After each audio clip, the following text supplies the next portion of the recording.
Hello there and good afternoon, ladies and gentlemen. This is Al24 News Stream live from the capital Algiers, and coming up next in our news program. Russia claimed to have overrun a key rail hub while its troops fought Ukrainian defenders in the streets of another city in eastern Ukraine.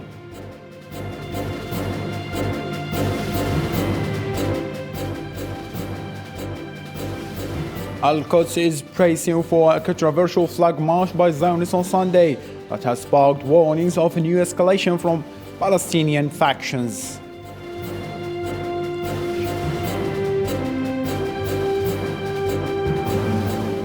Texas school shooting memorial honoring 21 victims draws hundreds to Uvalde Town Square.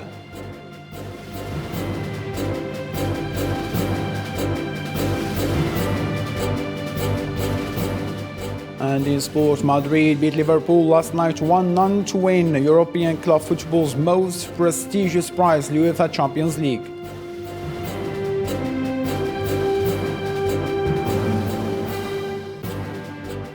Hello again and welcome. I'm Abdurrahim Kashur, and those were today's top stories. Clashes erupted between Zionist police and Palestinians on Sunday following the provocative Jewish march at the doors of Al-Aqsa Mosque, which reignites violence between Zionist occupiers and Palestinians. Zionist groups gathered in front of a Katanin door of Al-Aqsa Mosque ahead of the so-called flag march. Other Zionist satirists groups also went to the other gates of the mosque and carried out similar provocative demonstrations. The annual flag march, which celebrates Zionist occupations of Al-Quds in 1967 Middle East War, is expected to pass through Bab al-Amud area and East Al-Quds. On Saturday night, the Uvalde community met once more to mourn the teachers and kids who had been slain and to find ways to cope with this loss. President Biden and First Lady Jill Biden will go to the Texas city to attend the memorial at Robo Elementary School. Islam Seed has more to tell.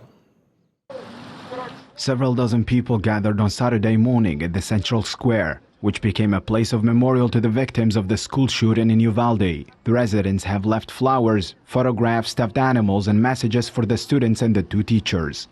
Oh, Uvalde is going to be strong. Like, Uvalde has always been a very community-driven city. We'll shut down the city just to have a parade. We'll shut down the city just to celebrate kids going on a trip, on a bus trip or whatever. We're very celebrating town. Even when I grew up here, we celebrate everything. And we come here with a broken heart because these children were taken away so soon in life, and it's just very sad. Police have already come under heavy criticism for waiting almost an hour to confront the 18-year-old gunman Salvador Ramos inside the school. There's so much hate in this world. We need to share love in the midst of our anger, of our sorrow, of our sadness. Speaking at a graduation ceremony at the University of Delaware, U.S. President Joe Biden encouraged young people in the United States to help to work to bind up the country's wounds and fight the division and hatred in the country. Evil came to that elementary school classroom in Texas, to that grocery store in New York, to far too many places where innocents have died. In the face of such destructive forces, we have to stand stronger. We must stand stronger. The faces of the children awakened America's trauma and prompted many states to launch a wave of calls to better regulate firearms. Governor Phil Murphy of New Jersey has asked lawmakers to promote gun safety measures, such as raising the age of purchase for long weapons to 21 and exposing gun manufacturers to legal lawsuit. In New York, Governor Kathy Hochul said she would seek to ban people under 21 from purchasing AR-15 style rifles. California's legislative leaders have also boosted tougher controls on firearms. Everyone in the Texan city seems to know someone whose life has been turned upside down by losing a family member or close friend in the attack, which was one of the deadliest of its kind. After the death of the Brazilian black man with gas in the police vehicle, Brazilians took the streets to express their wrath over the recent acts of their federation police. Brazilian people filled the streets of their cities to refuse what they called fake slavery ending. Osama Ayadi. Demonstrators took to the streets of Sao Paulo in Brazil to protest after a video released on social media showed the asphyxiation death of a black man being held by two officers of federal highway police inside an SUV smoke-filled trunk. Images of the police stopped Tuesday in Umbuma appear to show the officers forcibly keeping Genivaldo de Jesus Santos in the back of their police vehicle as a dense cloud of white smoke, which appears to be tear gas, emerges from the SUV. We understand that today the Federal Highway Police acts like the Hitler's SS, and this is not an overstatement. This is just a continuation of police practice that we know very well how it works. They enter in communities, favelas and black territories, killing people. Social media erupted over the images, and dozens of people gathered to protest in Umbuma, where they blocked a road and burnt tires. In Sao Paulo, demonstrators gathered in front of the Federal Highway Police headquarters to protest on Friday. A preliminary autopsy from the state's Forensic Institute concluded the man died of respiratory failure due to mechanical asphyxia. What is important is that they didn't give him a chance to live. What is that? There is no death penalty. There sure is. There is death penalty for the black population. There is none for Brazil as a whole. The federal police opened an investigation. The Forensic Institute must submit its final, more in-depth report to the federal police within 10 days. The incident comes just days after officers of the highway police participated in an operation in Rio de Janeiro that left more than 20 people dead. In the fourth big flooding catastrophe in South America in 5 months, on Friday and Saturday, when downpours pummeled two major towns on the Atlantic coast. Rains created landslides that swept out a hillside urban neighborhood in Pernambuco, killing at least 33 people Saturday afternoon, according to the state's official Twitter account. 765 individuals were compelled to flee their houses. More than 39 million Colombians were called to the polls this Sunday to elect the next president of the country that is demanding change and which goes to the polls divided between the left and the right after a campaign marked by allegations of fraud, attacks and espionage. Zara Farjani has more to tell. Colombians emerging from the coronavirus pandemic are voting for their next president Sunday, choosing from 6 candidates who all promise various degrees of change amid rising inequality, inflation and violence. We want Colombians to go to the polls and vote consciously, to vote without hate, without resentment, without prejudice, to vote for ideas and not for illusions, and to vote for proposals that can be fulfilled. The ballot includes leftist Gustavo Petro, who has promised to make significant adjustments to the economy, including a tax reform as well as changes to how Colombia fights drug cartels and other armed groups. His main rival for most of the campaign has been Federico Gutierrez, a former mayor of Medellin. Gutierrez has promised to fight hunger with the extension of subsidies and public-private alliances so that 10 tons of food that go to waste each year are destined for the poorest. The country's registrar has said there is no possibility of electoral fraud after candidates repeatedly expressed concerns about irregularities during March legislative elections, which electoral officials class as procedural errors. The registry guarantees the electoral process, and the various stages of the process will be dynamically lead to the electoral truth. We vote for democracy. We vote for the institutions, and I want to recognize all states' institutions that are focused on the same point. The result will be respected. The result will be transparent. The result will be legitimate. Petro could become Colombia's first leftist president if he gets the 50% of the votes needed to win the first round. If no one gets more than half the votes, a runoff between the two final hopefuls will be held. To the Russia-Ukraine file, Russian forces have made a significant advance in the Donbas region, mainly in the city of Severodonetsk, which had come under an intense bombardments. As a result, 5 civilians died and 12 were wounded, and 47 civilian sites were destroyed or damaged. Ukraine's President Vladimir Zelensky has said that conditions in the Donbass are unspeakably difficult. Meanwhile, the Russian President Vladimir Putin assured for his part that Moscow remains open to resumption of dialogue with Kiev to resolve the conflict. For his part, the spokesman for the Russian Ministry of Defense confirmed that the Russian army has liberated the strategic locality of Liman in eastern Ukraine.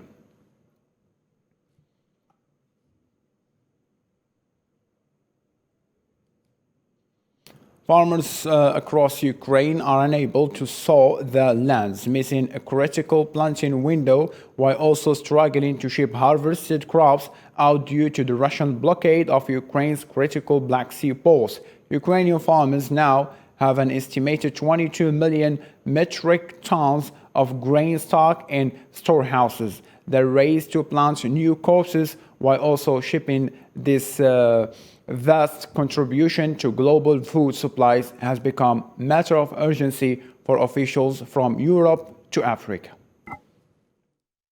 Putin told the leaders of France and Germany that Moscow was willing to seek for means to export grain held in Ukrainian ports, but that the West must first relax sanctions in the midst of a worldwide food crisis. On Saturday, during a long phone call with French President Emmanuel Macron and German Chancellor Olaf Scholz, Putin blamed erroneous economic and financial policies of Western nations for the difficulties in providing grain to international markets.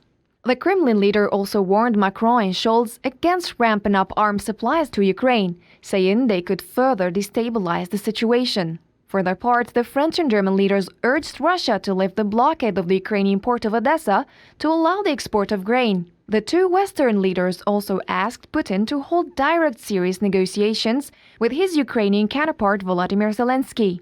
Putin said Moscow was open to resuming dialogue with Kiev, but without mentioning the possibility of direct talks with Zelensky. Russia and Ukraine account for nearly a third of global wheat supplies. While Russia is a key global fertilizer exporter, and Ukraine is a major exporter of corn and sunflower oil. And the lack of grain is pushing food prices up and pressing countries already facing shortages toward famine. Russian giant Gazprom still supplies gas for Europe through Ukraine in the volume of 43.96 million cubic meters per day via the Soja gas pumping station. Gazprom spokesman told reporters, adding that request for pumping through Shukoranka was rejected by the Ukrainian side.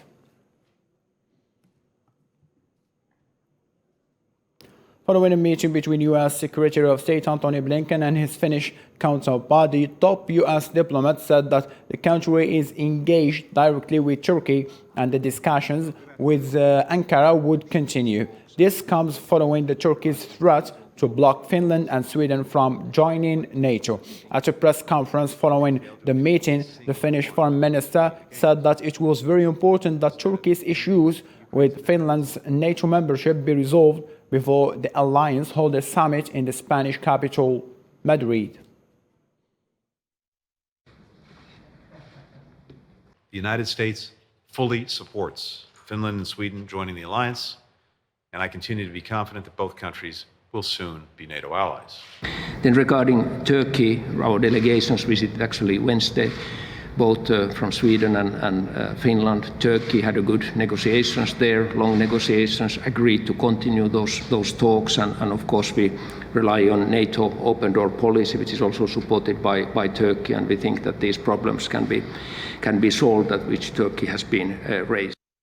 According to CNN, a Tara airplane carrying 22 people went missing in Nepal at 9:55 a.m. local time on Sunday. The plane was flying from the city of Bukhara to Jomsom, a popular tourist town in central Nepal. The plane lost contact with the control tower 5 minutes before it was due to the land. Jomsom, a popular tourist and pilgrim site, according to an airline official.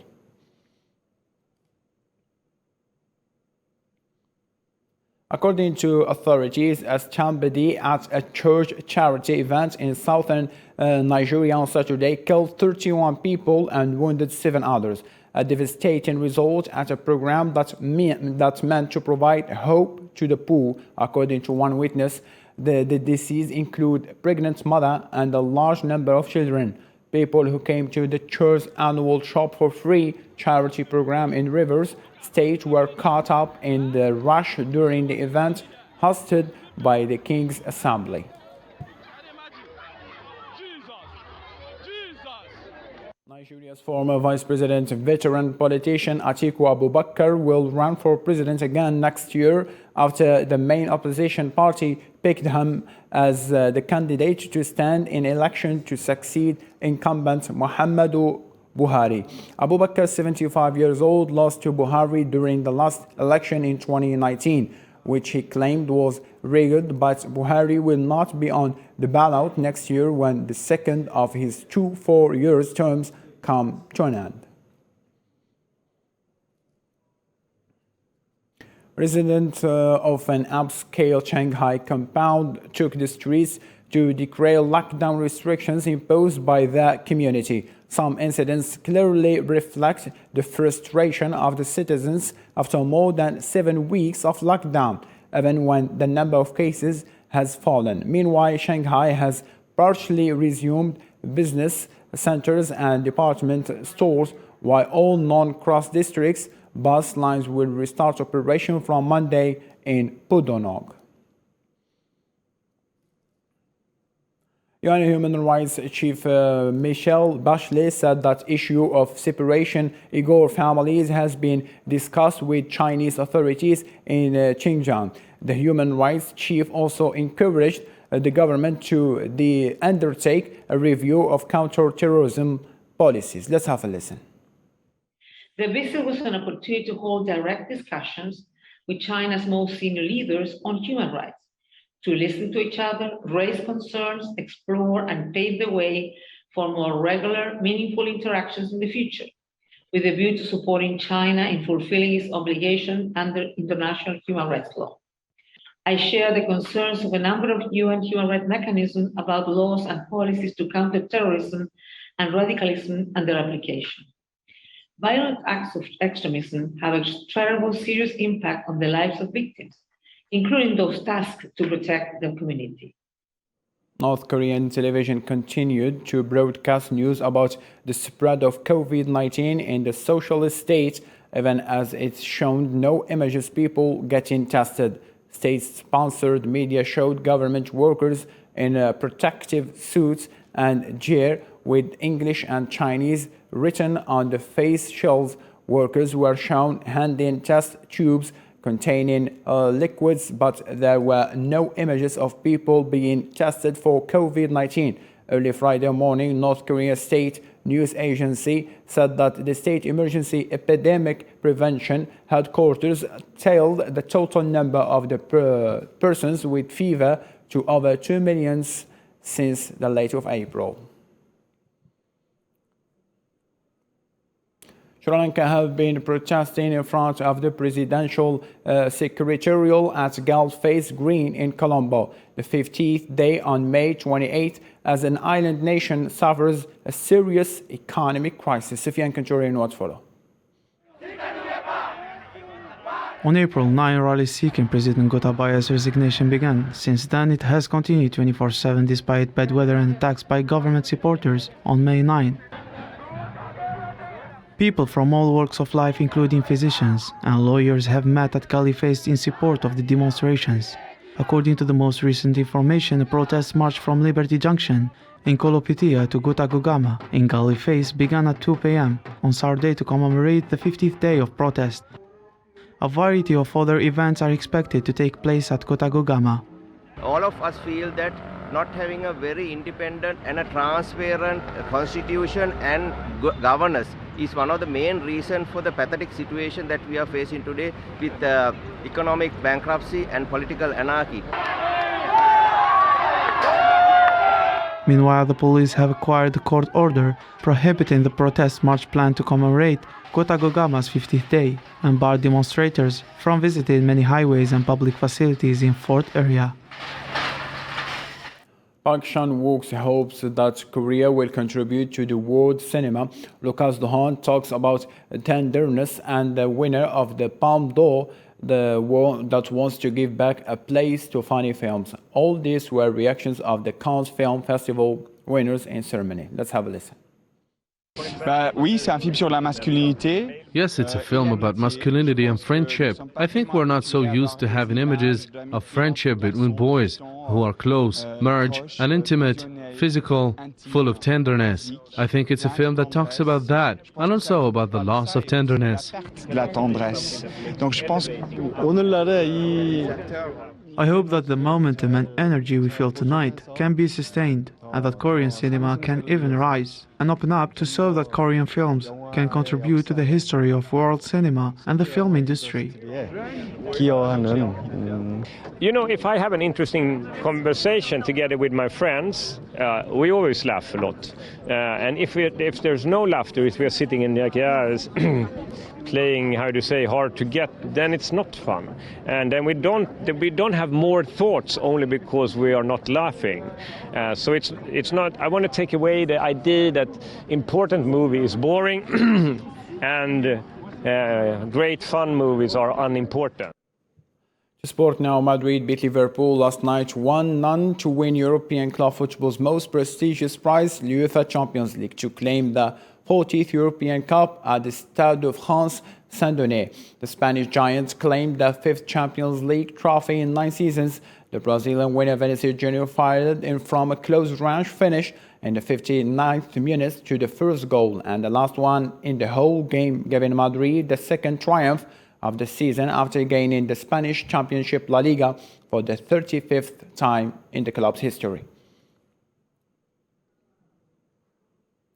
In the same line of thought, the UEFA Champions League final night in Paris was preceded by chaos and bad organization of the biggest event in European football. Many fans from both sides complained of not being able to enter the Stade de France, while others found their seats has been taken. Nabil Khazini.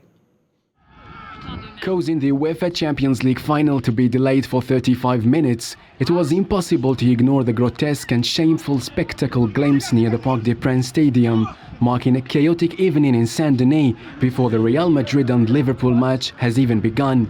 Police fired tear gas as a small number of supporters tried to climb over security barriers.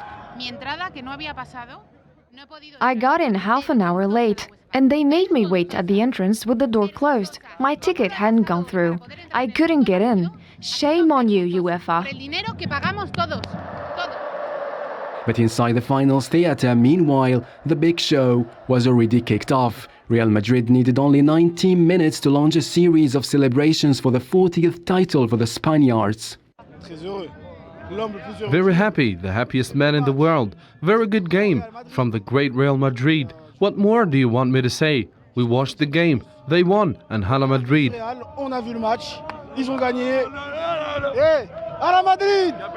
In Madrid, it wasn't any different. Thousands of Real Madrid fans flooded the Cibeles Square to celebrate their team's victory.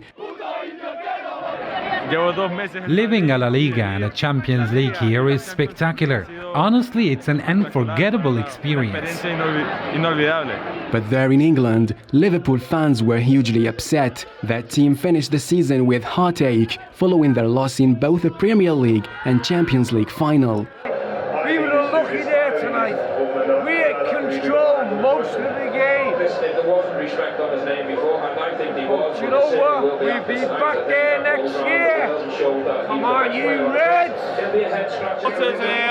Unlucky, you know. We did everything but put the ball in the back of the net. They scored one goal out of the 2 shots. What can you do? That's it. Not more I can say, really. Real Madrid lived a charmed life in Europe, while Liverpool's defeat is a disappointing end to a remarkable season. In a cooperation between Algeria's Foundation of Arts and Culture and the Real Madrid Fans Association, Algerian Piena Madridista gathered more than 6,000 spectators in a scene that's rarely seen. Let's follow this report.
Madridista fans lived an unforgettable experience with Real Madrid reaching the 14th triumph in the most prestigious European Cup, UEFA Champions League. Congratulations to all Madridista in Algeria. With this, we come to an end. Thank you so much for being with us. Take care of yourself. Bye-bye.